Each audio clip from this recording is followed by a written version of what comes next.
I didn't save her because I was kind. I saved her because I knew exactly what would happen if I looked away. Afraid that if I looked away again, she would disappear, just like last time. In my previous life, she was poor, isolated, and treated like she did not belong. Ignored, mocked. People called her strange to justify what they were doing to her. That her eyes made them uncomfortable. So they stayed away. I stayed away too, and that cowardice cost us both. Until the day my world collapsed. When everyone abandoned me. When my name became a joke. When the woman I trusted pushed me into the dirt. She was the only person who stood beside me when everyone else disappeared. She worked herself sick to help me. She skipped meals so I could eat. She smiled even when she was breaking. And when I finally understood her worth, she was already gone. Now I'm back. Back to the day she was still alive. Back to the day everyone looked down on her. This time, I won't let her suffer in silence. Even if she hates me. Even if the whole world turns against me. Because in this life, I won't look away. This time, I won't be late.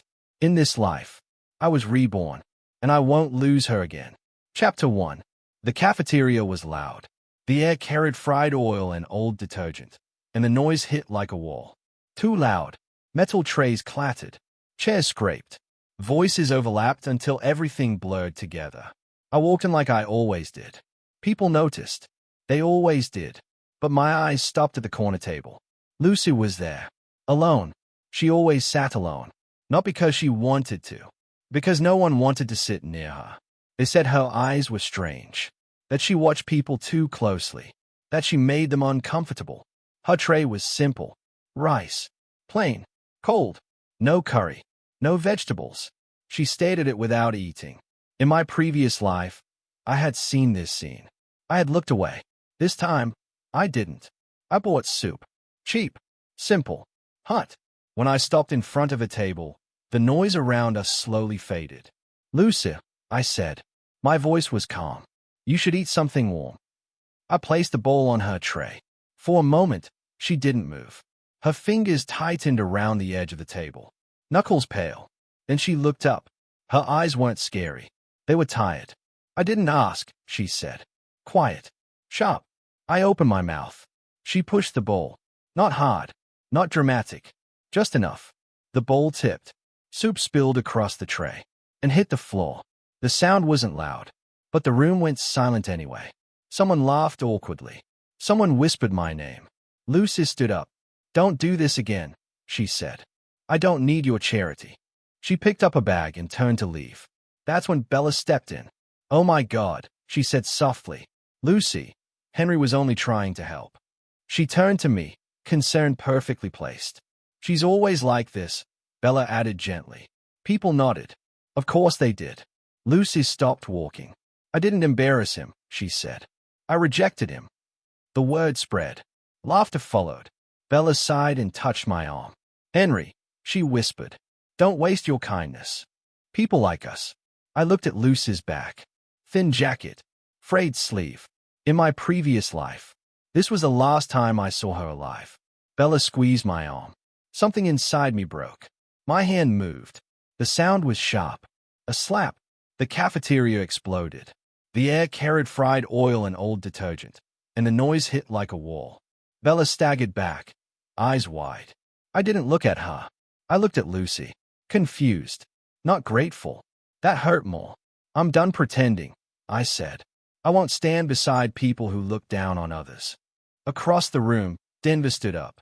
Have you lost your mind? He snapped. I met his eyes. No, I said. I finally remembered. Lucy turned and walked away.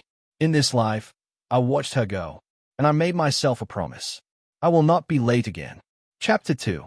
I didn't follow Lucy. Not because I didn't want to. Because I knew better.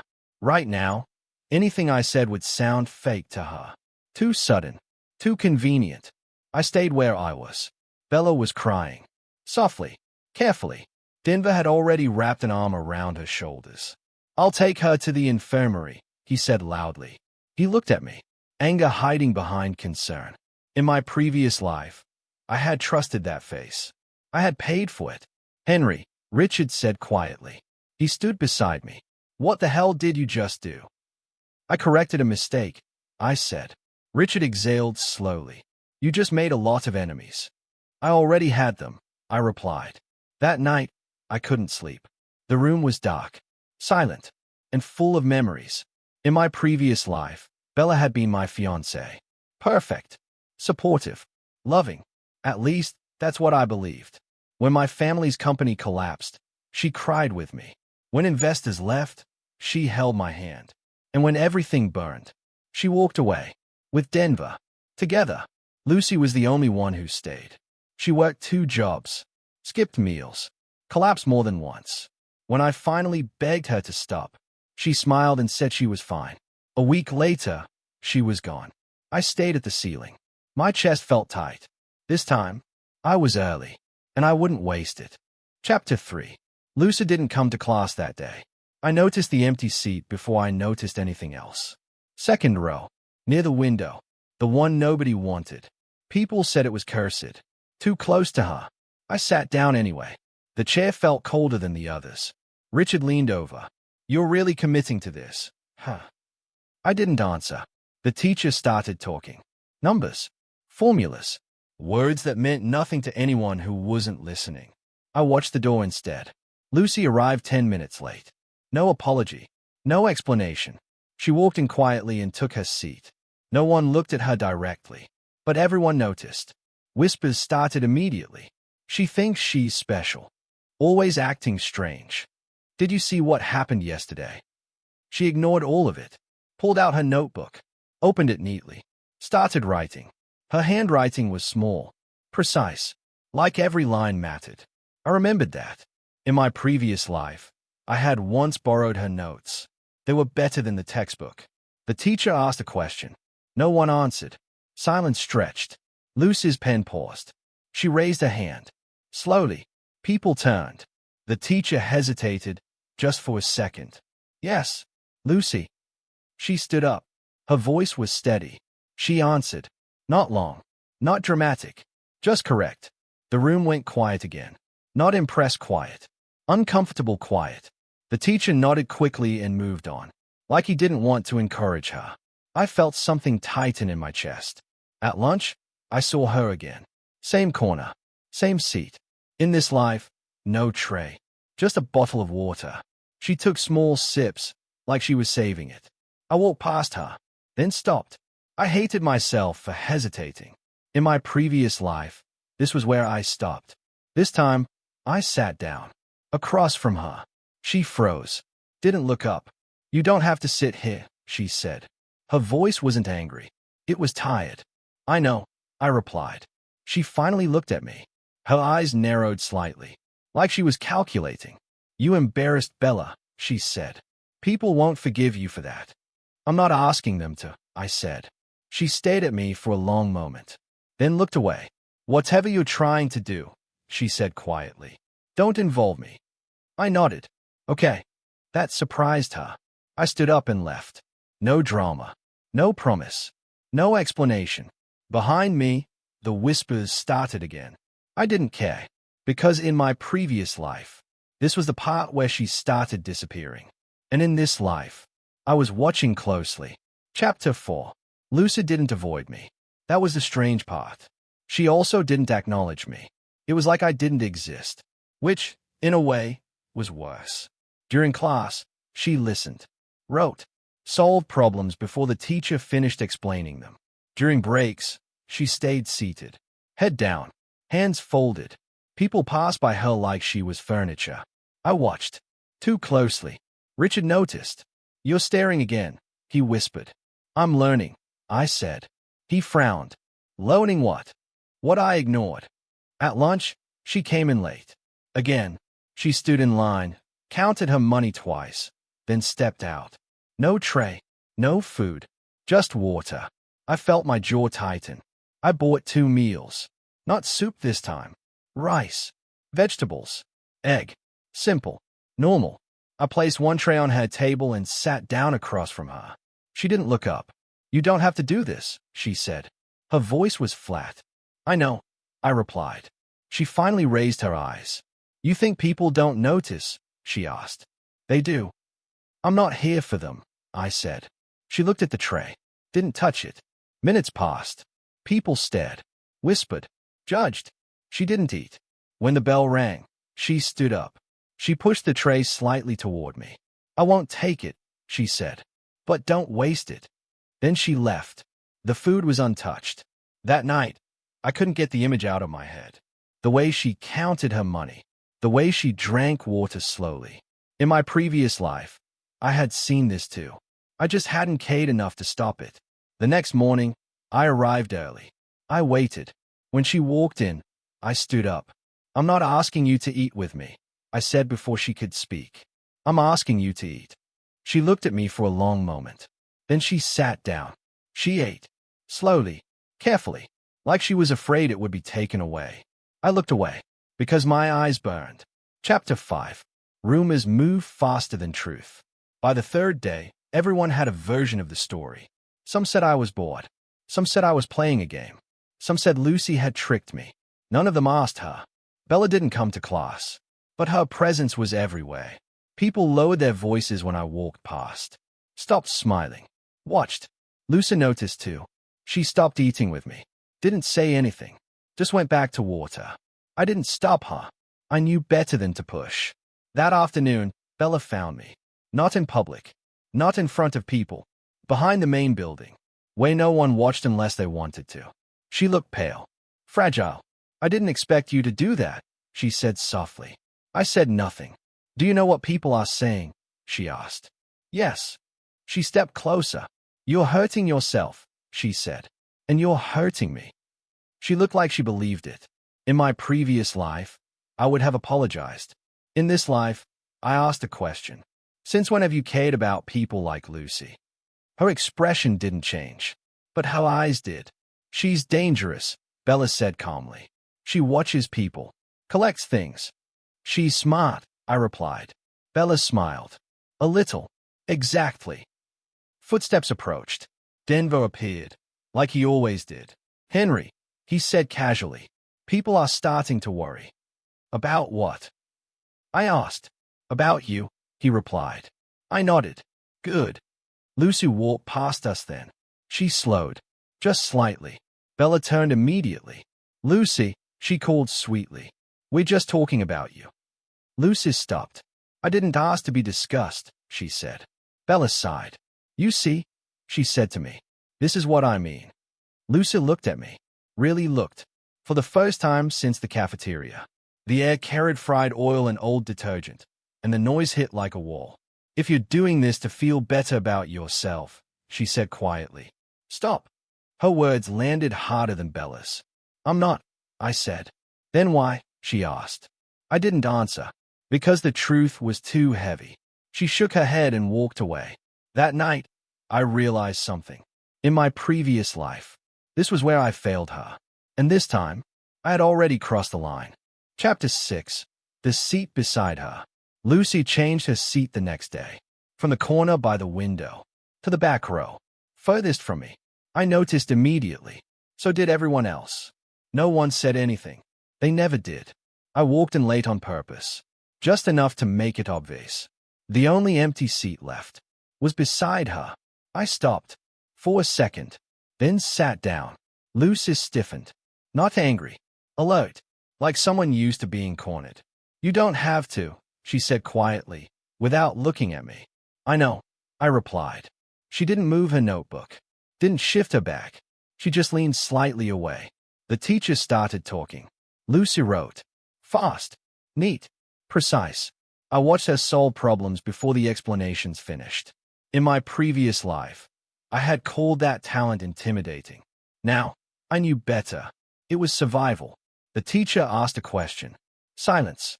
Lucy answered. Again. Correct. The teacher hesitated, then nodded and moved on. No praise. No follow-up. Like her intelligence was inconvenient. My hand tightened under the desk. During the break, people gathered around me.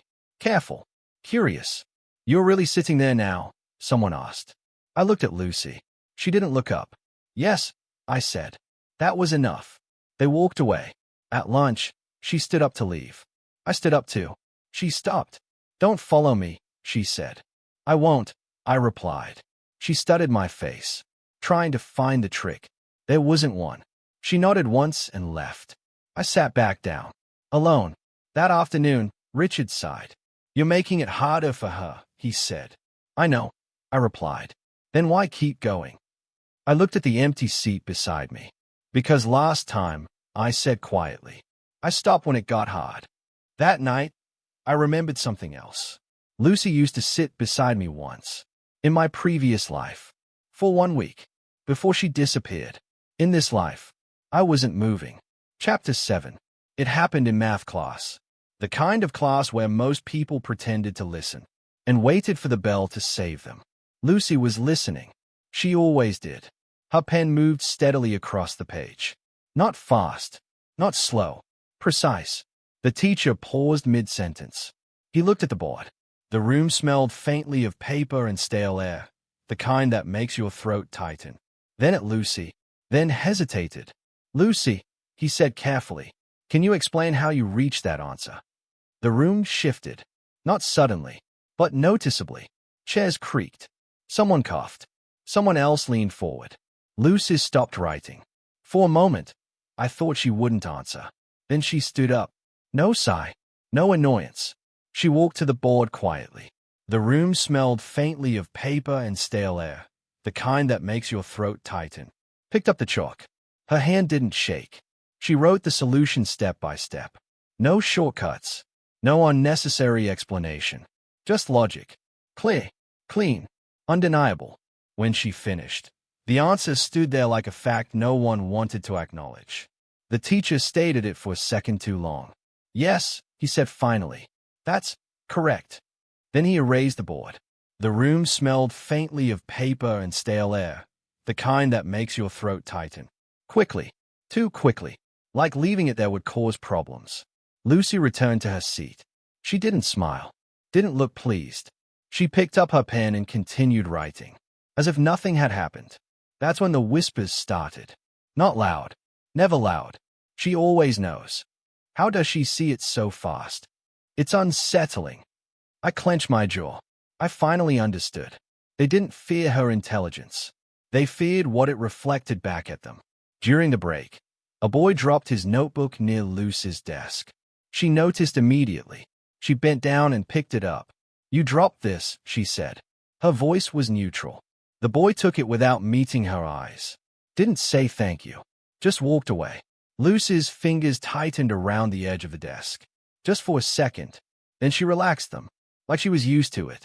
Richard leaned toward me. People call her the demon eye, he whispered. They say she notices things she shouldn't. I looked at Lucy. She wasn't watching anyone. She was reading. They are wrong, I said. Richard sighed. Doesn't matter. Once a name sticks, it sticks. At lunch, she didn't buy food.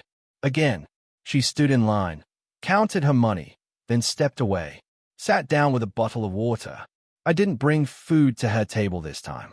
I sat nearby, close enough to be obvious, far enough to give her space. She noticed. She always did. You don't need to keep doing this, she said quietly, without looking at me. I know, I replied. She paused. Then why are you? Because last time, I believed the rumors. Because last time, I thought silence was neutral. But I didn't say any of that. I'm just sitting, I said. She studied me for a moment, then nodded once. A small thing, but it felt like progress. As we stood to leave, someone bumped into her shoulder. Harder than necessary. Watch it, the girl muttered. Lucy steadied herself. Didn't respond. Didn't complain. She just adjusted her bag and walked on. I watched her back disappear down the hallway. Footsteps echoed off the tiles, and every glance felt sharper than it should have. And something became very clear. In my previous life, this was how it started. Not with cruelty, with neglect. And in this life, I was watching everything. Chapter 8. Lucy stopped coming to lunch on the 4th day. Not late. Not early. Not at all. I noticed because her seat stayed empty. Corner table. Same place. People filled the space around it like nothing had changed. Like she had never been there. I waited. 10 minutes passed. Then 15. The bell rang. She didn't come. During the next class, her seat was empty again. The teacher didn't ask. Didn't pause. He just continued. as if absence was expected. Richard leaned toward me. She skips sometimes, he whispered. Don't read into it. I already was. After class, I checked the library. Empty. The courtyard. Nothing. I finally found her near the old staircase behind the science block, sitting on the steps. Alone. Her bag rested beside her. Her notebook was open, but she wasn't reading. She was staring at the page, not seeing it. I stopped a few steps away. Didn't speak. She noticed me anyway. You don't have to look for me, she said. I wasn't, I replied. She gave a quiet, humorless smile. You're bad at lying. I sat down on the step below her. Not too close. The air was quiet there. No echoes. No voices. Did you eat? I asked. She didn't answer. That was answer enough. I don't like owing people, she said after a moment. I know. You make it worse when you sit near me, she continued. People notice. I know. She finally turned to look at me. Then why do you keep doing it? I looked at her hands. The faint marks on her fingers. Ink stains. Old cuts. Because you disappear quietly. But I didn't say that. Because you shouldn't have to disappear, I said instead. She looked away again. Silence stretched. Not awkward. Heavy. My mother used to say, she said suddenly, that being invisible was safer. She stopped. Didn't continue. I didn't push. I believed her, Lucy added softly. For a long time. The bell rang in the distance. She stood up. I won't come to lunch tomorrow either, she said. Don't wait. I won't, I replied. She paused. Looked at me. Like she was trying to decide if that answer disappointed her. Then she left. I stayed on the steps. And understood something important. In my previous life, this was where I tried to fix everything at once. This time, I would wait. And I would listen. Chapter 9. Bella returned on Monday. She didn't announce it. She didn't need to. People noticed anyway. Her laughter filled the hallway. Footsteps echoed off the tiles, and every glance felt sharper than it should have. Soft. Controlled. She walked in like nothing had happened. Like the slap never existed. Like she had forgiven me already. Lucy noticed her too. I saw it in the way her shoulders stiffened. Just slightly, before she forced herself to relax. Bella stopped by my desk. Henry, she said gently, can we talk?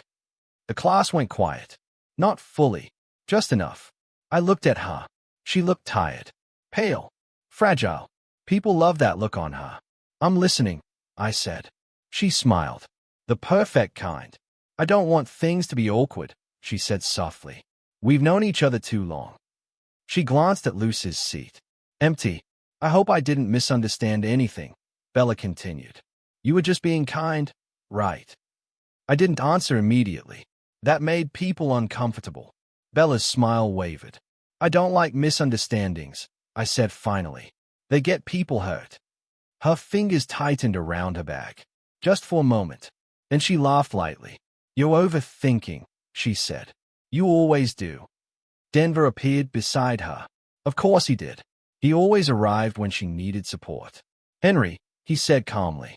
People are talking. I know, I replied. Bella sighed. I'm worried about you, she said. And about her. I felt something cold settle in my chest. Lucy doesn't need your worry, I said. She needs to be left alone. Bella's eyes flickered. Just once. That afternoon, Lucy didn't come to class. Again. But in this life, people noticed. And they blamed her. Chapter 10. Lucy returned 2 days later. No announcement. No explanation. She walked into class like she hadn't vanished at all. People noticed. They always noticed when she came back. Not because they missed her, but because her absence had made things easier. She sat down. Same seat. Same posture. But something was different. Her bag was lighter. I noticed that first. Her notebook was thinner too. I leaned back slightly and watched. In my previous life, this was the part one ignored. The slow signs. The quiet damage. The teacher started the lecture. Lucy listened. But she didn't write. Not once. Her pen rested between her fingers, unused. I felt unease crawl up my spine. At break, people gathered near the windows. Whispers drifted. She skipped again. She thinks she's above everyone. She's trouble. Lucy stayed seated. eyes forward, unmoving. I stood up, not toward her, toward the crowd. The movement alone was enough. The whispers stopped. People pretended to check their phones, pretended to laugh. I returned to my seat. Lucy didn't look at me, but her shoulders eased slightly. That was enough. At lunch, she didn't go to the cafeteria. The air carried fried oil and old detergent, and the noise hit like a wall. I followed at a distance. Not close enough to be obvious. Not far enough to lose her.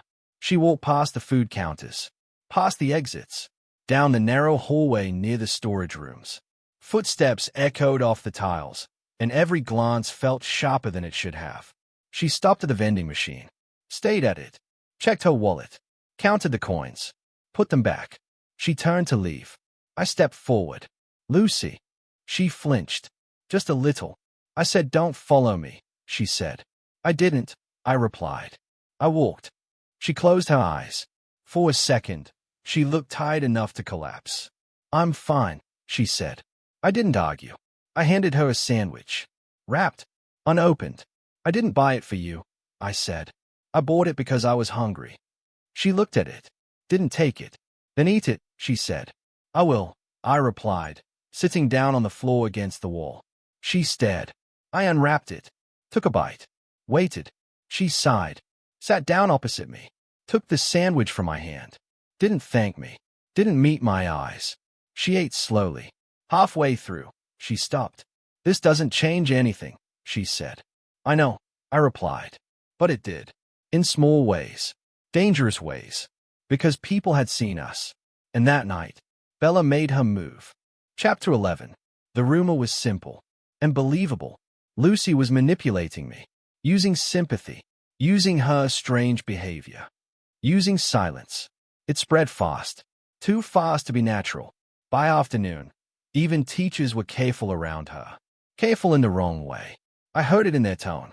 "Lucy, maybe you should sit elsewhere." "Lucy, don't distract others." She didn't argue. She never did. She just obeyed. That hurt more than resistance. Richard found me near the stairs.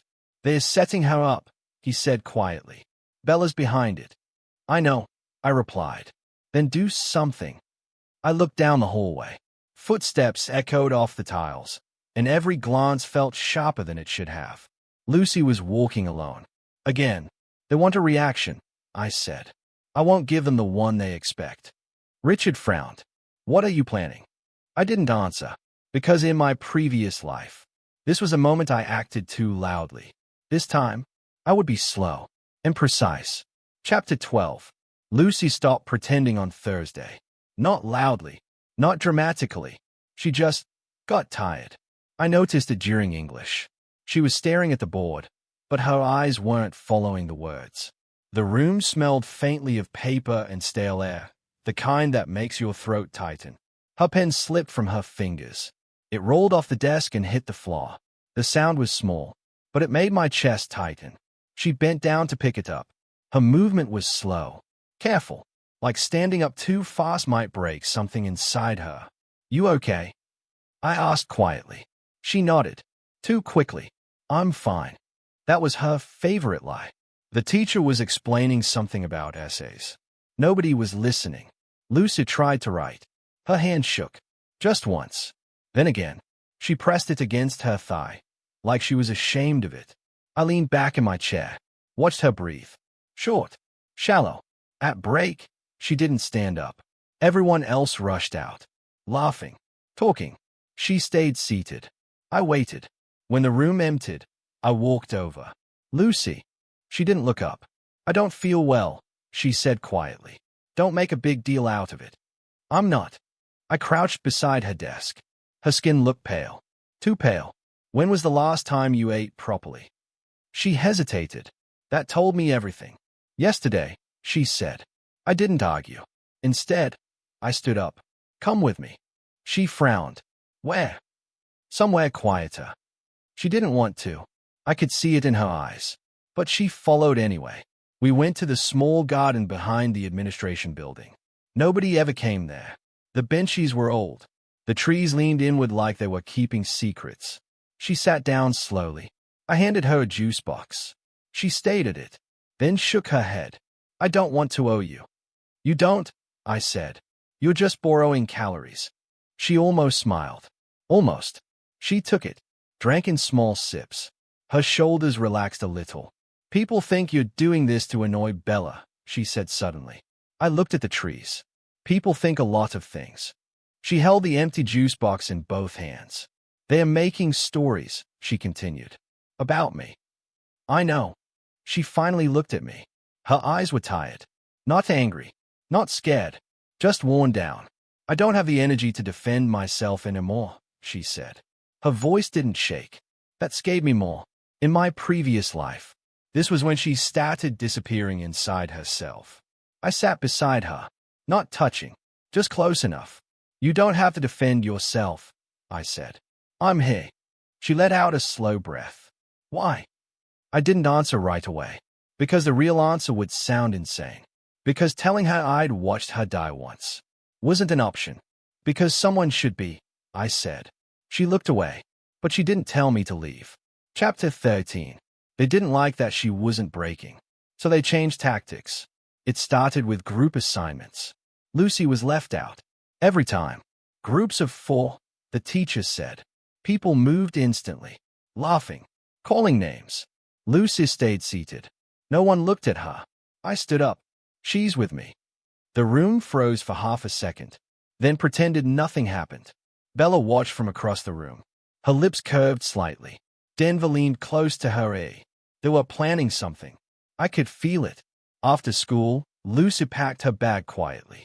I can do this alone, she said. I know, I replied. But you don't have to. She paused, then nodded. Outside the building, Bella stopped us. Her smile was gentle. Too gentle. Lucy, she said softly. I hope there's no hard feelings. Lucy said nothing. Bella turned to me. Henry, people are starting to misunderstand things. I don't care. Bella sighed. You always were stubborn. Denver stepped forward. You're risking your reputation for someone who won't even thank you, he said. Lucy's fingers tightened around her bag strap. I stepped in front of her. She doesn't owe anyone gratitude for being treated like a human, I said.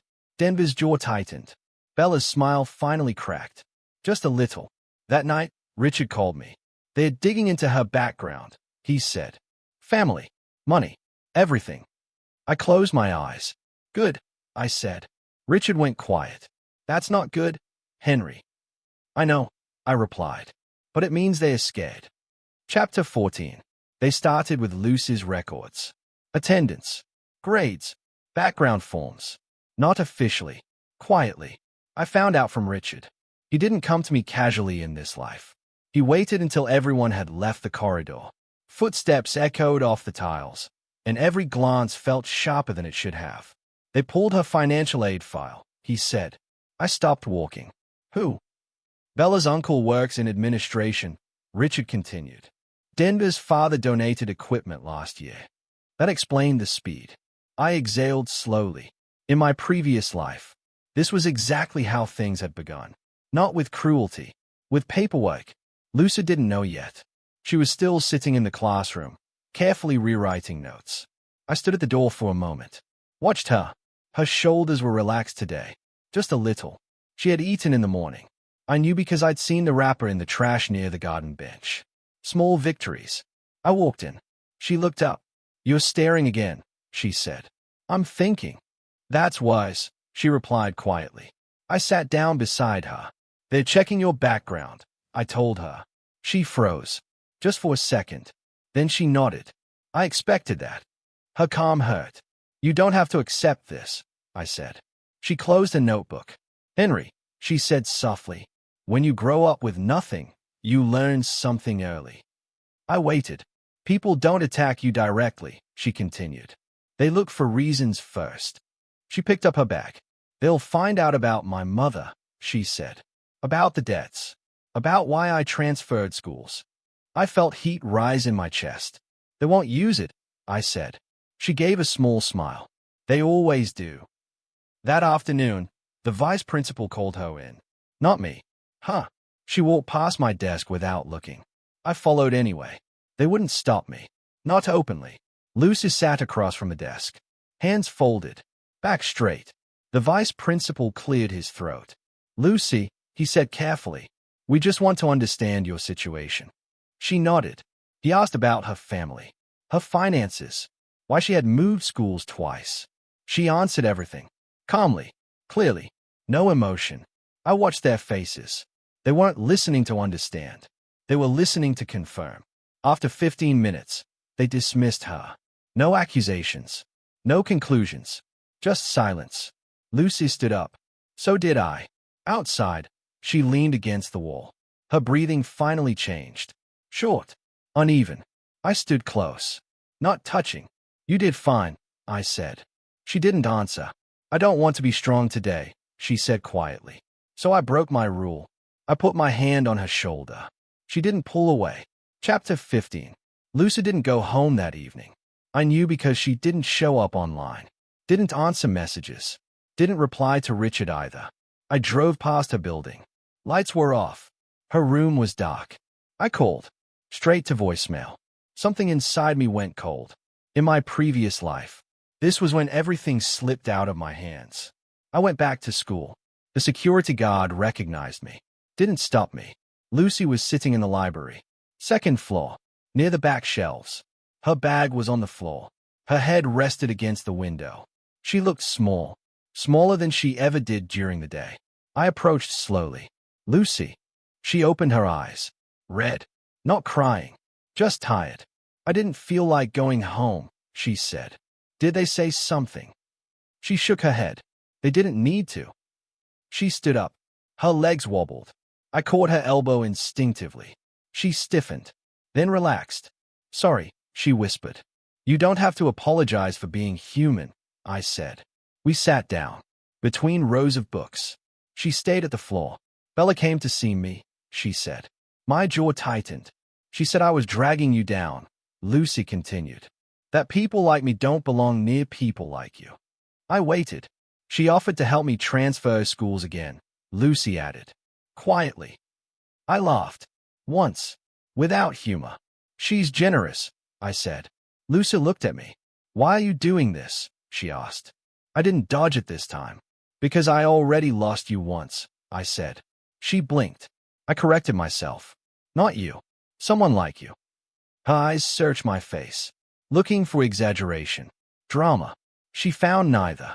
"You don't even know me," she said. I met her gaze. "I know you eat slowly when you're afraid food will run out. I know you write answers twice to be sure. I know you sit where exits are visible." She went still. "I know you don't ask for help even when you need it," I continued. "And I know you think being invisible is safer." Her throat moved. Silence stretched. "I don't need saving," she said. "I know," I replied. "I just don't want you erased." She closed her eyes. For a long time. When she opened them again, they were wet. Not crying. Holding. "Can I stay at your place tonight?" she asked quietly. The words hit me harder than any slap. "Yes," I said immediately, then softened my voice. "Yes." Chapter 16. Lucy didn't bring much. One backpack. One tote bag. That was it. No suitcase. No extra clothes. Just essentials. I noticed immediately. People who have homes don't pack like that. We drove in silence. The city light slid past the window, reflected faintly in her eyes. She sat straight in the passenger seat, hands folded on her lap. Too polite, too careful, like she was afraid the calm might dissipate. When we arrived, the house was quiet. The lights in the living room were already on. Richard had been there earlier. He knew. He always knew when something mattered. Lucy stopped at the doorway. Didn't step inside. "This is temporary," she said. "I know," I replied. She hesitated, then took off her shoes. The guest room was ready. Clean sheets, fresh towel, a glass of water on the bedside table. She stood in the doorway, staring at the bed. "You didn't have to." "I did," I interrupted gently. She nodded. Her throat moved. "I won't cause trouble," she said. That sentence hurt more than anything else she'd said. "You already live quietly," I replied. "You don't need to promise that." She didn't answer. She just placed her bag beside the bed. I showed her the bathroom, the kitchen, where the spare blankets were. She memorized everything. Roots, Corners. Light switches. Survival habits. I'll sleep on the couch if you want, she said suddenly. No, I replied. You'll take the room. She looked uncomfortable. I don't deserve. Lucy. She stopped. I kept my voice calm. This isn't about deserving. She lowered her eyes. After a moment, she whispered, Thank you. It was barely audible. I left her alone after that. Gave her space. In my room, I sat on the edge of the bed and stayed at the wall. In my previous life, this was the part where I thought things were finally okay. They weren't. Not even close. Around midnight, I heard the door open quietly. Soft footsteps. Then silence again. I didn't go out. I knew she needed time. The next morning, I woke up early. Habit. I made simple breakfast. Toast. Eggs. Warm milk. Nothing fancy. Lucy came out of the room slowly. Her hair was still damp. She had changed into one of Richard's oversized hoodies. It swallowed her frame. She stopped when she saw the table. I said I'd take care of myself, she said. I know, I replied. This is me taking care of me. She looked confused. I pointed to the chair. Sit. She did. She ate quietly, carefully. Halfway through, she paused. You don't have to keep doing this, she said. I took a sip of coffee. I will. She didn't argue. That afternoon, Bella called. I didn't pick up. Denver texted. I ignored it. By evening, rumors were already spreading. Lucy had moved in with me. Not true, but close enough for people who wanted drama. Richard came by after dinner. He glanced at Lucy, then at me. They are panicking, he said quietly. Bella especially. I nodded. Good. Lucy stood near the window, pretending not to listen. She was listening. She always did. That night, she stood in the hallway outside my room. Footsteps echoed off the tiles, and every glance felt sharper than it should have. Henry, she said softly. Yes. If this becomes too much trouble. She didn't finish. I stepped closer, looked her in the eyes. You're not trouble, I said. You're someone who needed a door that stayed open. She swallowed, then nodded, and went back to her room. I stood there for a long time. Because in my previous life, this was where I let fear decide. In this life, I wouldn't. Chapter 17. Lucy returned to school with me. Not holding my hand. Not walking close. Just beside me. That alone was enough. People noticed. They always did. Whispers followed us down the hallway. Footsteps echoed off the tiles, and every glance felt sharper than it should have. Some stopped mid-sentence when we passed. Others pretended not to stay. Lucy kept her eyes forward. Her steps were steady, but I could feel the tension in her shoulders. She didn't like attention. She endured it. In class, she sat beside me. Same desk, same quiet posture. But today, she didn't open her notebook right away. She stayed at the blank page for a few seconds, then slowly began writing. Bella arrived late. She paused in the doorway when she saw Lucy next to me. Her smile didn't reach her eyes. She took her seat without saying a word. Denver leaned back in his chair, arms crossed. Watching, the teacher began. Lucy tried to focus. I could tell she was forcing it. At break, someone accidentally knocked Lucy's books onto the floor. Pages scattered. She bent down to collect them. No one helped. I stood up. So did Richard. We picked everything up quietly. Lucy whispered, I can do it. I know, I said. But you don't have to. Her fingers brushed mine as she took the stack. She flinched, then relaxed. During lunch, Bella walked over. I heard you moved, Bella said sweetly. Lucy didn't answer. Bella turned to me. You didn't tell me. I didn't think it was your business. Her smile tightened. People are talking, she said. They think Lucy is using you. Lucy's grip on her water bottle tightened. I stepped forward. People who talk without facts don't matter, I said. Denver laughed softly from behind. You always were dramatic, he said. Lucy stood up. I'm going to class, she said quietly. She left. Bella exhaled slowly. You're ruining her life, she said to me. I looked at her. No, I replied. You are. Her eyes went cold. That afternoon, Lucy was called into the counselor's office. The room smelled faintly of paper and stale air, the kind that makes your throat tighten. Again, this time for adjustment concerns. She came out pale. They asked if I felt pressured to stay with you. She told me. What did you say? That you didn't pressure me, she replied. Then she added quietly, but they didn't believe me. That night, she barely ate. She sat on her bed, knees pulled to her chest. I knocked lightly. Can I come in? She nodded. I sat on the floor, not the bed. She stayed at the wall. They make me feel like I don't belong anywhere, she said. I thought of my previous life, how she had disappeared quietly. They don't get to decide that, I replied. She didn't answer, but she didn't ask me to leave. Chapter 18. They scheduled it during fourth period. Not with me, with Lucy. She found out when her name was called over the intercom. Lucy, please report to the counseling office. The room smelled faintly of paper and stale air, the kind that makes your throat tighten. Her pen stopped mid-word. She didn't look at me. She just stood up. I stood too. The teacher hesitated. Henry. I'm going with her. A few students lifted their heads. The teacher opened his mouth, closed it, then waved us out. The hallway felt colder than usual.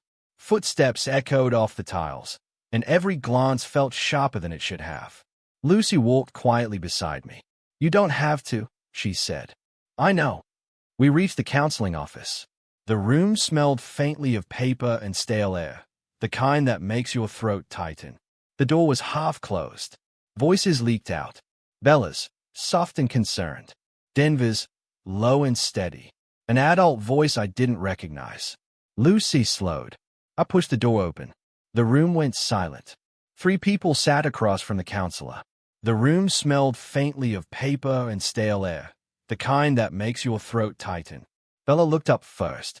Her eyes widened just enough to look surprised. Oh, she said gently.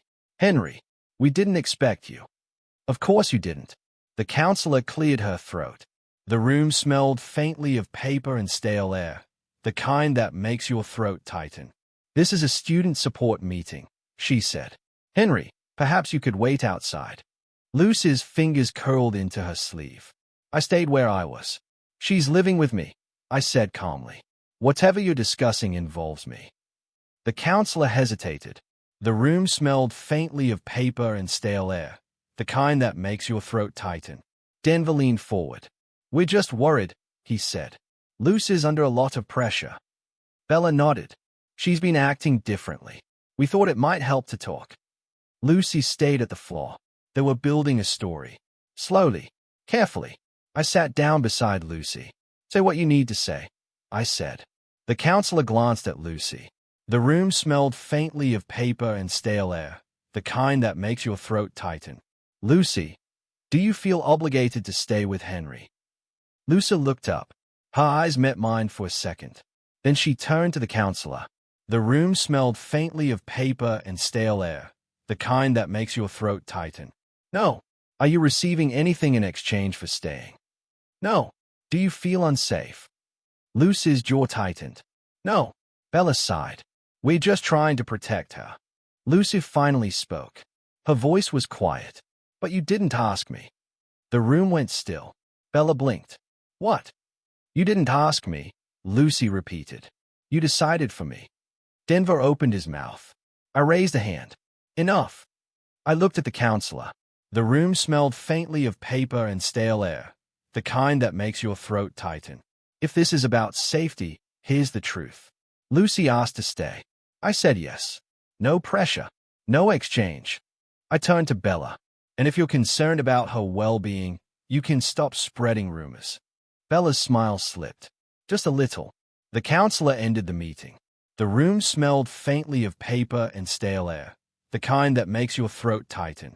No conclusions. No apologies. Just paperwork. Outside, Lucy leaned against the wall.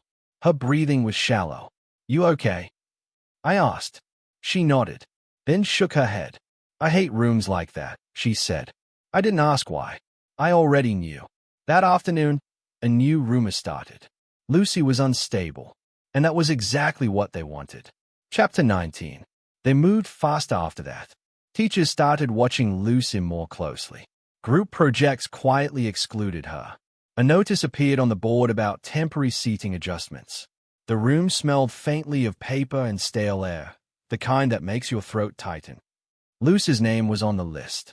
Different class, different row. Isolation, disguised as concern. She didn't complain. She never did. But she stopped sleeping. I could tell. She would sit at the kitchen table at night, pretending to read. The same page. Over and over. One evening, I brought her tea. She wrapped both hands around the mug. Her fingers were cold. "They are waiting for me to react," she said. "Yes. And if I do, they win." She nodded. After a long pause, she said, "My mother used to say that when people can't control you, they rewrite you." I sat across from her. What did she mean? Lucy stayed into the tea. She meant they decide who you are for everyone else. That night, Richard came over. He didn't sit. He paced. "They filed a report," he said. "Not official. Yet. But it's in motion." I looked up. "On what grounds?" "Emotional dependency," Richard replied. "Financial vulnerability. Influence." Lucy froze. I stood. "Who signed it?" Richard hesitated. "Bella's uncle initiated it. Denver provided statements." I laughed once. No humor. "Good." Richard stopped pacing. "Henry, that's not good." "It is," I said. "Because now it's formal." Lucy looked at me. "What does that mean?" "It means they stopped whispering," I replied, "and started leaving fingerprints." The next morning, I requested records. Attendance logs, meeting notes, security footage. I didn't threaten. I asked politely. They were careful. Too careful. Lucy watched me from the doorway of the admin office. The room smelled faintly of paper and stale air, the kind that makes your throat tighten. Her shoulders were tense. "You don't have to fight everyone," she said. "I'm not," I replied. "I'm letting them show their hand." At lunch, Bella approached Lucy directly. "I know this is hard," Bella said softly. "If you want to step away from Henry for a while, I can't help." Lucy looked up. Her eyes were steady. "No." Bella's lips pressed together. Denver watched from a distance. That evening, Lucy handed me a folded paper. "What's this?" I asked. She hesitated. "My transfer records," she said, "and my mother's medical bills." My chest tightened. "Why are you giving me this?" "Because if they are going to define me," she said quietly, "I want you to know who I actually am." I took the papers. Carefully. That night, I didn't sleep. I read everything. And for the first time, I saw the full outline of her life. And I knew exactly where to hit back.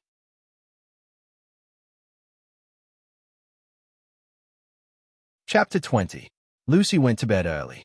She always did when her thoughts got too heavy. I stayed up. The documents she gave me were spread across the dining table. Transfer records. Hospital receipts. Disinfectant stung my nose, and the memory of monitors still rang in my ears. Payment reminders printed on thin paper that tore easily. I read everything. Slowly. Lucy's mother had been sick for years. Not suddenly. Gradually. Medication first. Then procedures. Then debts that stacked on top of each other like bricks. Lucy had changed schools twice because of it. Every move cheaper than the last. Every scholarship smaller. I traced the dates with my finger. There were gaps. Months where payments stopped. Months where Lucy must have chosen food over medicine. Disinfectant stung my nose, and the memory of monitors still rang in my ears. I leaned back in my chair, closed my eyes. In my previous life, I had known none of this. I had thought she was just quiet, just distant. I had never asked why she walked everywhere, why she wore the same jacket even in winter, why she counted coins. Richard texted, "They are pushing for formal evaluation." I replied with one word. "Good." He called immediately. "Henry, you don't mean that." "I do," I said. "You're letting them escalate."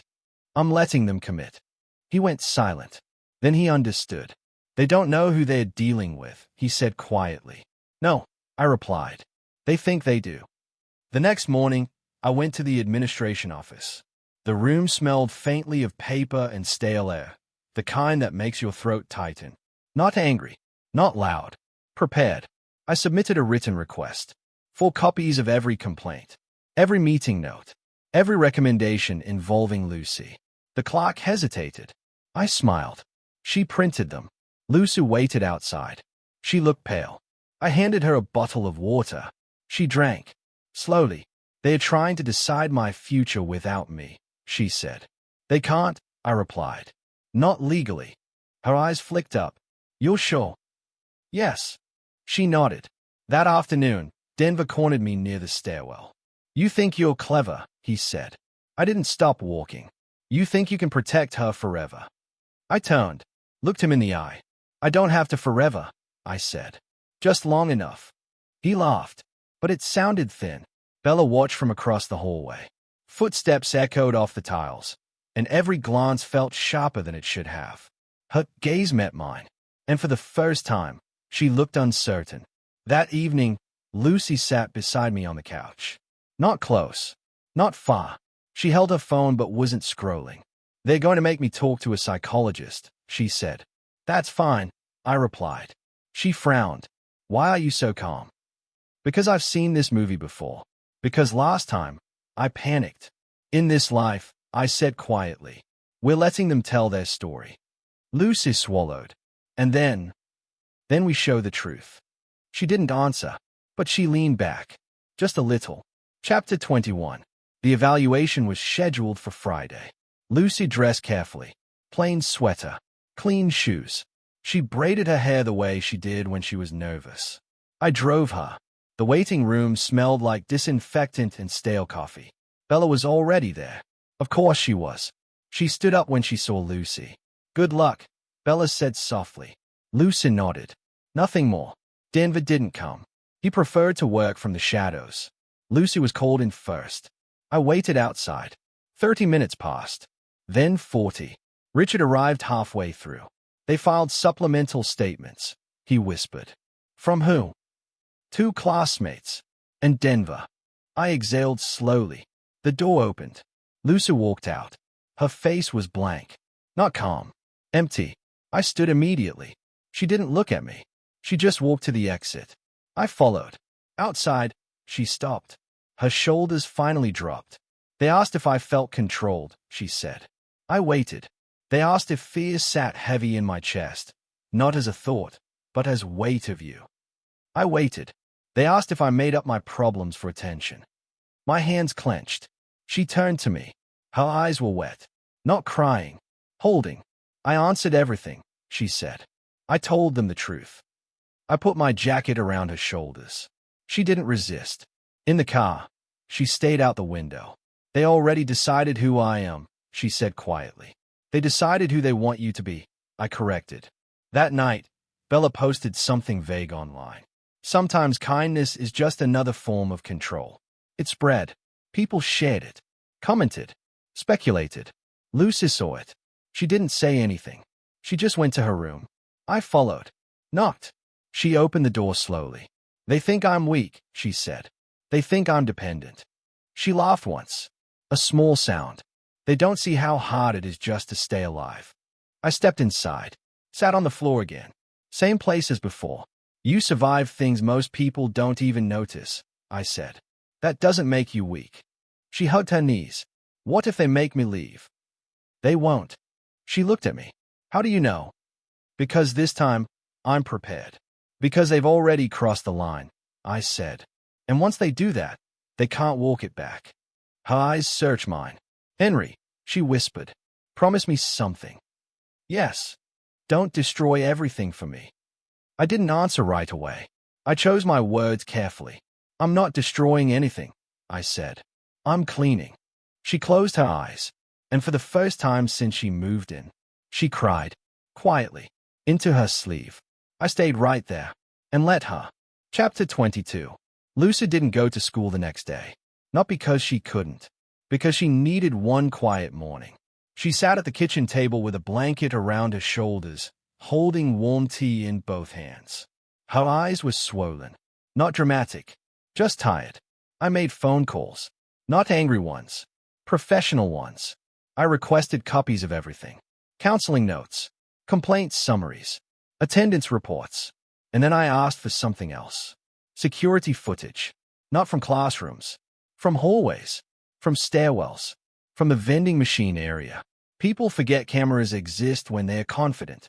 By afternoon, Richard came over with a USB drive. He placed it on the table like it weighed something. They didn't think you'd ask for this, he said. I nodded. Lucy watched quietly from the couch. She didn't ask questions. She trusted silence more than promises. I plugged the drive in. We watched together. No sound, just movement. Denver leaning close to students. Bella speaking softly to teachers. Lucy sitting alone while groups formed without her. The moment someone bumped her books on purpose. The way Bella's hand rested on the counselor's arm during meetings. The room smelled faintly of paper and stale air, the kind that makes your throat tighten. Patterns. Clear ones. Lucy leaned forward. Her fingers tightened in the blanket. That's when she told me I was dragging you down, she said quietly. I paused the video. Do you see it? I asked. She nodded. They are not protecting me, she whispered. They are positioning me. Exactly. That evening, Lucy received an email. Subject line, temporary academic adjustment. She opened it slowly. They wanted to move her to remote study, indefinitely, for her mental well-being. She handed me the phone. My jaw tightened. They are trying to isolate you, I said. She looked up. And if I refuse? They'll escalate. She thought for a moment, then nodded. Okay. Okay. Not panic. Not tears. Just okay. That was Lucy. We won't refuse, I said. We'll counter. How? With facts. Chapter 23. They scheduled a formal review. 3 administrators. 1 counselor. The room smelled faintly of paper and stale air, the kind that makes your throat tighten. 1 external evaluator. Bella and Denver were listed as concerned peers. Lucy read the agenda without expression. They already wrote the ending, she said. Then we changed the middle, I replied. The meeting was set for Monday. Over the weekend, Lucy finally told me everything. Not all at once. In pieces. Her mother's illness. The night she studied in hospital corridors. Disinfectant stung my nose, and the memory of monitors still rang in my ears. The scholarship she lost because attendance dropped. The landlord who raised rent without warning. The way teachers slowly stopped calling on her. Not cruelty, just neglect. She spoke like she was reading from a report. No self-pity, just facts. I learned early not to be loud, she said. Loud people get noticed. Quiet people survive. I sat on the floor, back against the bed. Listening. She used to say my eyes saw too much, Lucy continued. My mother. She said it made people uncomfortable. I closed my eyes. She was right, I said. But that doesn't make it wrong. Lucy was quiet for a long time. Then she asked something unexpected. What were you like before? I hesitated. In my previous life. She nodded. I chose my words. Arrogant, I said. Careless. Surrounded by people who liked what I had, not who I was. She studied me. And now? Now I'm paying attention. She gave a small nod. On Sunday night, Bella posted again. Another vague message. Another warning disguised as kindness. Lucy saw it. She didn't react. She just handed me her phone. Do what you need to do, she said. I took a screenshot, saved it, and added it to the folder. Chapter 24.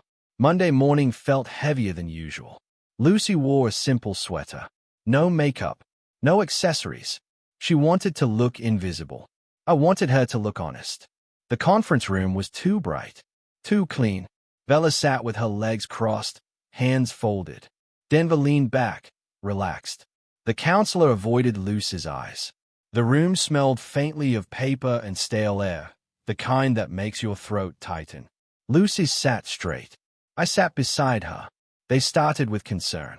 They always did. We're worried about Lucy's emotional stability.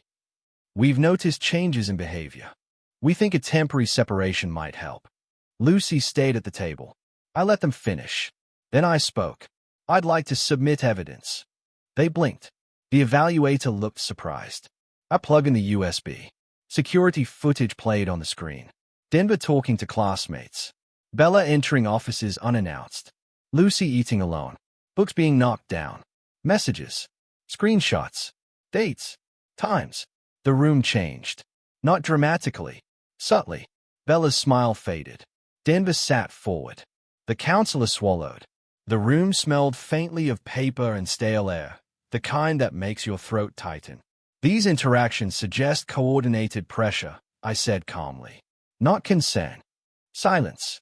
Lucy lifted her head. Her voice was steady. You didn't ask me what I wanted, she said. You decided who I was. Bella opened her mouth. I raised a hand. Before anyone responds, I said, I've already sent copies to legal counsel and the school board. The room smelled faintly of paper and stale air, the kind that makes your throat tighten. Denver went pale. Bella's eyes widened. Just a fraction. The evaluator cleared his throat. We'll need to review this, he said. You will, I replied. Outside the room, Lucy leaned against the wall. Her knees almost gave out. I caught her. She steadied herself. They won't stop, she whispered. No, I said, but they won't control this anymore. She looked at me. Really looked. For the first time since this started, she smiled. Not wide, not bright, but real. Chapter 25. Bella didn't come to school the next day. Denver did. He sat alone, not leaning back anymore, not joking. He kept checking his phone. Lucy noticed. She didn't comment. She had learned that watching silently gave more information than asking. The administration released a neutral statement. Internal review in progress. Please avoid speculation. Speculation exploded anyway. People who had avoided Lucy now pretended they always supported her. People who whispered before suddenly became polite. Lucy didn't trust any of it. Neither did I. Richard met me behind the gym. They are scrambling, he said. Bella's uncle got pulled into a compliance audit. I nodded. And Denver? His dad's donation is being reviewed. Good. Lucy spent lunch in the library. Not hiding. Choosing quiet. I joined her. She was reading the same paragraph for the third time. You don't have to stay here with me, she said. I know. She closed the book. They'll try to talk to you separately. They already did. Her eyes lifted. What did you say? That any communication goes through counsel. She exhaled slowly. That afternoon, Denver cornered Lucy near the vending machines. I saw it from down the hallway. Footsteps echoed off the tiles, and every glance felt sharper than it should have. He stepped too close. She stepped back. I reached them before his sentence finished. Walk away, I said calmly. He looked at me. His confidence was gone. Tell her to stop, he said. She's ruining everything. Lucy spoke before I could. I didn't do anything, she said quietly. You did. Denver's jaw tightened. He turned and left. Lucy's hands were shaking. She tucked them into her sleeves. That night, Bella sent Lucy a message. You don't know what you're getting yourself into. Lucy handed me the phone. I saved it. Added it to the folder. She watched me carefully. You've been preparing for this longer than I realized, she said. I met her eyes. In my previous life, I learned what happens when you don't. She didn't ask what that meant. She just nodded. Chapter 26. Bella finally called. Not Lucy. Me. Her voice was calm. Too calm. Henry, she said. We should talk. I agree. We met in a quiet cafe. Public. Neutral. She arrived alone. No Denver. She sat down and folded her hands. You've always been impulsive, she said softly. This is getting out of hand. I didn't reply. She leaned forward. We were trying to help Lucy. No, I said. You were trying to control the narrative. Her eyes flickered. You're choosing her over everything. I looked at my coffee, then back at her. Yes. Her jaw tightened. You don't even know her that well. I smiled. I know enough. She laughed lightly. You think you're saving her, she said. But people like her always need saving. That was the moment. The exact moment. I stood up. Bella followed me outside. You're making a mistake, she said. I turned. Lucy doesn't need saving, I said. She needs people to stop hurting her. Bella's smile disappeared. Her phone buzzed. She checked it. Her face changed. What is it? I asked. She didn't answer. She walked away quickly. That evening, the board suspended Denver pending investigation. The room smelled faintly of paper and stale air, the kind that makes your throat tighten. Bella's uncle stepped down. Lucy watched the news in silence. She didn't celebrate. She didn't smile. She just leaned back on the couch and closed her eyes.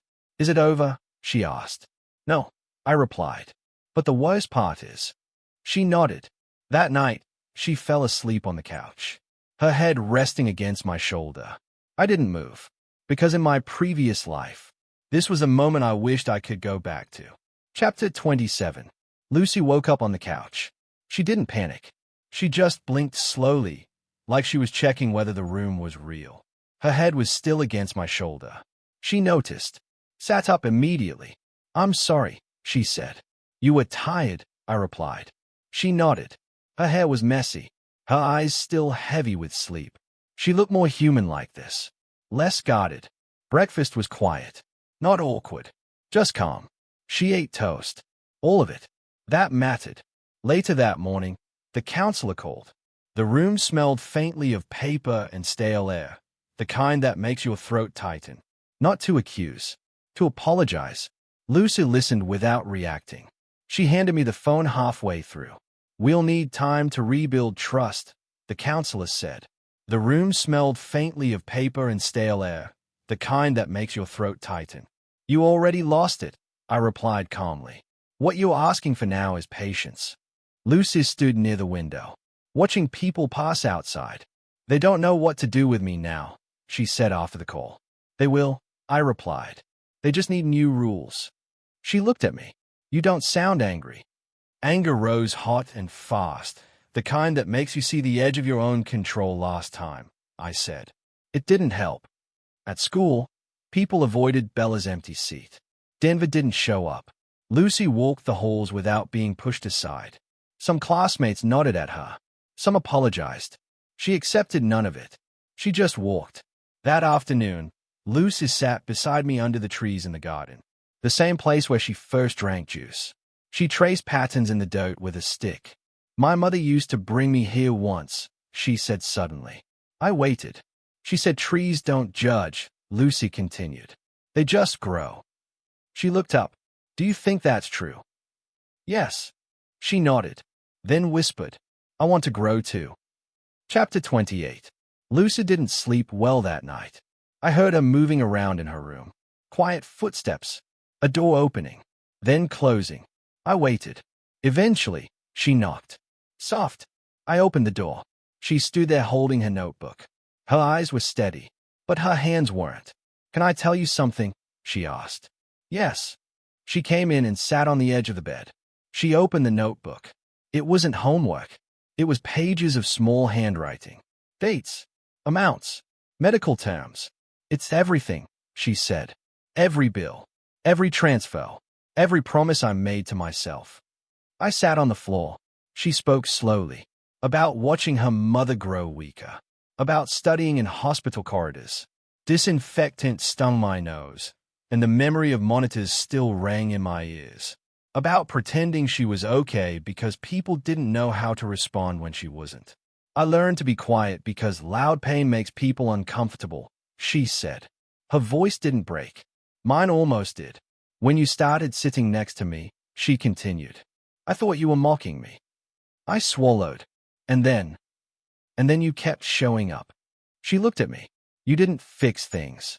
You didn't promise anything. She closed the notebook. You just stayed. I nodded. She hesitated, then said softly, Why? The room felt smaller. This was a moment. I chose carefully. In my previous life, I began. I lost someone like you. Her eyes widened slightly. Not you, I corrected, but someone quiet, someone strong, someone invisible to everyone else. She didn't interrupt. I waited too long to notice. I continued. And when I did, it was already over. Lucy listened. No judgment, just attention. So when I saw you sitting alone, I said, I knew what happens if I stay silent. Her throat moved. She looked down, then back up. You don't treat me like a project, she said. No, you don't talk about saving me. No, she nodded slowly. That's why I trust you. The words landed softly, but they stayed. She stood up, paused at the door. Henry, she said. Yes. I'm glad you were early in this life. I didn't answer. I didn't need to. Chapter 29. Lucy didn't sleep much. Neither did I. After she went back to her room, The house felt quieter than before. Not peaceful. Fragile. I lay on my bed staring at the ceiling. In my previous life, this was usually when I convinced myself everything was fine. This time, I stayed alert. Around 4 in the morning, I heard movement. Soft footsteps. A cupboard opening. Then closing. I didn't get up. I waited. At 6, I finally left my room. The kitchen light was on. Lucy stood near the counter. She was holding a mug with both hands. Not drinking, just holding. Her hair was tied loosely. Her eyes looked tired. She noticed me immediately. "Sorry," she said quietly. "I didn't mean to wake you." "You didn't," I replied. She nodded and stayed at the steam rising from her cup. Neither of us spoke for a moment. The silence wasn't awkward. It was careful. "I kept thinking about yesterday," she said suddenly. I leaned against the door frame. "About what you said?" She nodded, then shook her head. "About trusting people." Her fingers tightened around the mug. "I don't usually do that." "I know." She took a small sip. Winced. "Too hot." She set the mug down. "I don't feel strong this morning," she admitted. Her voice didn't tremble. That was worse. "You don't have to," I said. She looked at me. Really looked. "Do you think I should stay home today?" There it was. The fay. In my previous life, this was where I pushed too hard. In this life, I chose differently.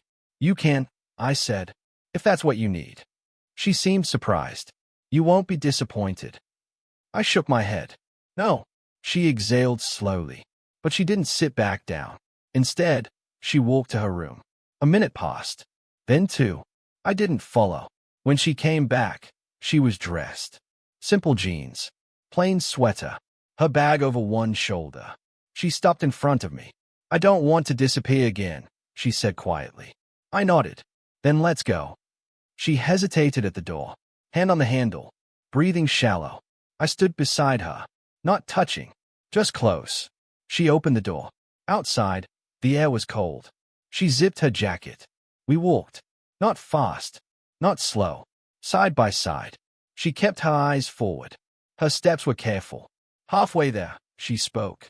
"My heart is loud today." I didn't answer. I just stayed with her. At the school gate, she slowed. Almost stopped. I waited. She took one breath, then another, then walked in. In class, she didn't raise a hand. She wrote. Her pen moved steadily. Her shoulders stayed tense. At lunch, she stood in line, counted her money, then stepped aside. I watched, didn't intervene. She stayed at the menu, looked down, then back up. She added one item. Vegetables. She paid. Sat alone. I joined her. She ate quietly. Halfway through, she paused, then continued. That mattered. That afternoon, she handed me a folded paper. A scholarship form. Already filled. "I don't want you to do it for me," she said. "I won't." She nodded. She had done it herself. That night, she placed her mother's photo on her desk. Not hidden. Visible. She stood back and looked at it for a long time. "I don't know who I am yet," she said. I stood behind her. "You're finding out." She nodded. Slowly, and for the first time since everything began. She didn't look like she was bracing for impact. Just standing. Chapter 30. Lucy didn't talk much on the way home. Not because she was upset, because she was processing. She always did that quietly. Her backpack hung lower on one shoulder. She adjusted it twice. I noticed. Small habits tell big stories. At the crossing near the bookstore, she stopped suddenly. I stopped too. A group of students passed by, laughing loudly. Lucy waited until they were gone. Then she crossed. I didn't comment. At home, she went straight to her room. Closed the door. Not hard. Just enough to signal she needed space. I respected that. I made dinner. Simple. Rice. Vegetables. Soup. She came out after 20 minutes. Her eyes were red. Not crying. Holding. She sat down slowly. Didn't touch the food at first. "I almost turned back today," she said quietly. I nodded. "But you didn't." She looked at me. I didn't.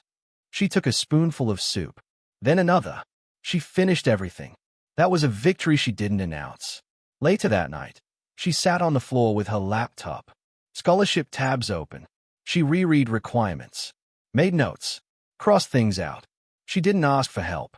She didn't need to. At one point she paused, held her head in both hands, then straightened her back and continued. I watched from the doorway. In my previous life, I had confused strength with confidence. Lucy taught me something else. Strength was continuing even when your hands shook. Before bed, she stood in the hallway. Footsteps echoed off the tiles, and every glance felt sharper than it should have. Henry. Yes. If I fail. She didn't finish. I waited. If I don't get the scholarship. I met her eyes. Then we adjust, I said. You don't disappear. She nodded slowly, then went back to her room. That night, she slept. I could tell. Chapter 31. Lucy didn't tell me she was going to present. I found out when Richard texted. She volunteered. I stopped walking. Volunteered. Lucy didn't volunteer. She endured. She adapted. She survived. But she didn't step forward. I turned around and headed straight for her classroom. I arrived early. She was already there, standing near the board.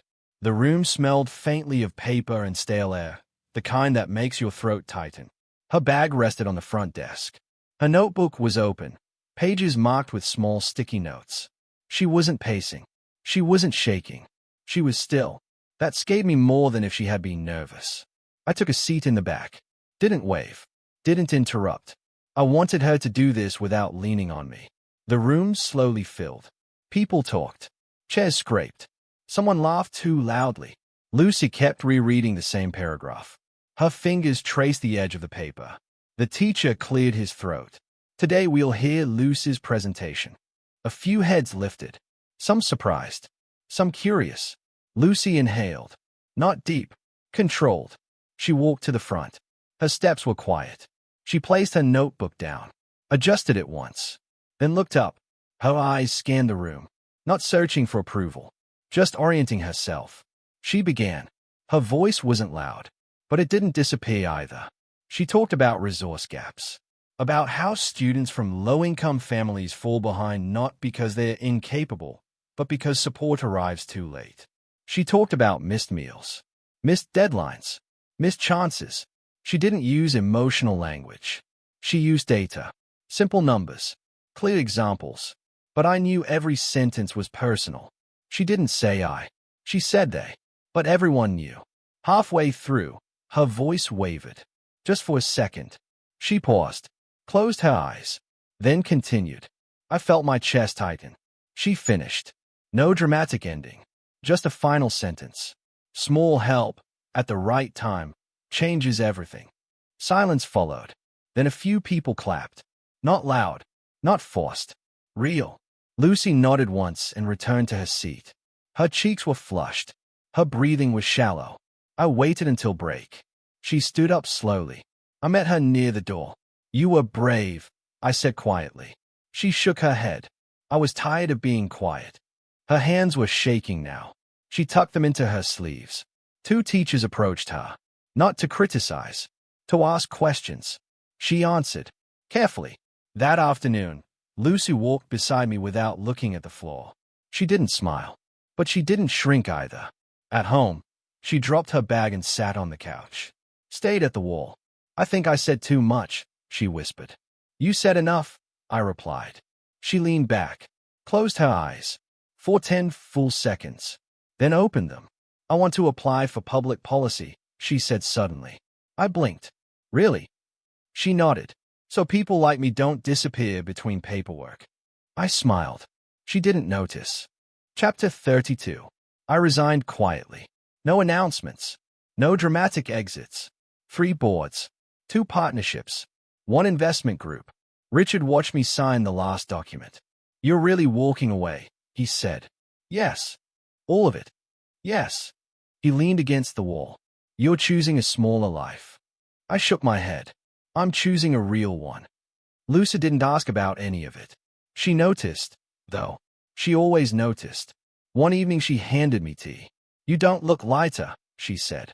I am. She studied me. You don't talk about your old world anymore. I don't need to. She nodded. Later that night, we sat on opposite ends of the couch. Same room. Different thoughts. She broke the silence. Do you ever regret it? I didn't lie. Yes. She waited. I regret how long it took me to learn what mattered. She leaned back. Thank you for learning. I stayed quiet. That was enough. Outside, rain started falling softly. Inside, Lucy opened her laptop and worked on scholarship essays. She erased paragraphs, rewrote sentences, paused, then continued. She wasn't waiting to be saved anymore. She was building something. And for the first time, I let myself believe this life might actually last. Chapter 33. Lucy didn't tell me she had taken the day off. I realized when she was still in the kitchen at 8. She was packing a small bag. Carefully. Folded clothes. Documents. Her mother's medical file. I leaned against the doorway. You're not going to class. She shook her head. I want to see her today. I nodded. I'll drive. She hesitated, then nodded. The hospital smelled like disinfectant and old flowers. Disinfectant stung my nose, and the memory of monitors still rang in my ears. Lucy walked ahead of me, not rushing, not slowing down. Her shoulders were tight. Her mother was awake when we entered. Her face looked thinner, her eyes brighter. Lucy took her hand immediately. I brought your favorite tea, Lucy said softly. Her mother smiled weakly. She noticed me then. Lucy introduced me simply. This is Henry. Her mother studied me for a moment, then nodded. Thank you, she said quietly. I shook my head. Lucy deserved the thanks. They talked about small things. Weather, classes, the balcony plant. Lucy avoided difficult topics until her mother spoke. You don't have to carry everything alone anymore, she said. Lucy swallowed. I know. Her mother squeezed her fingers.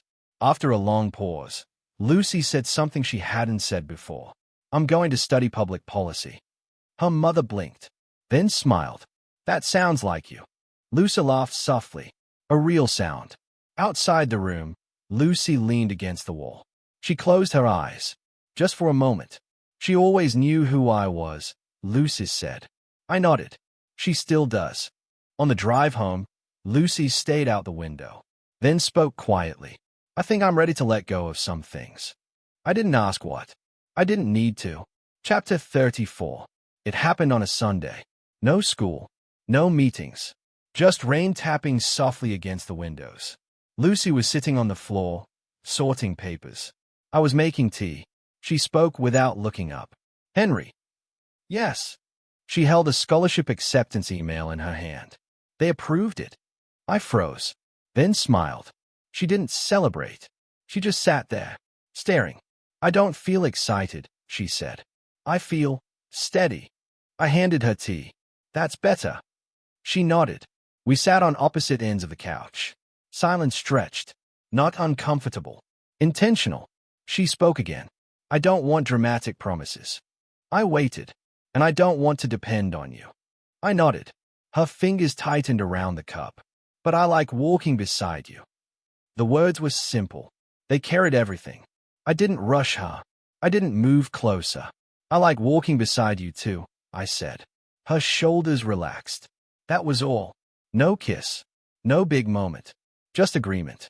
Later that night, she placed her acceptance letter inside her notebook, right between medical bills and class schedules. She was building a new chapter of her life.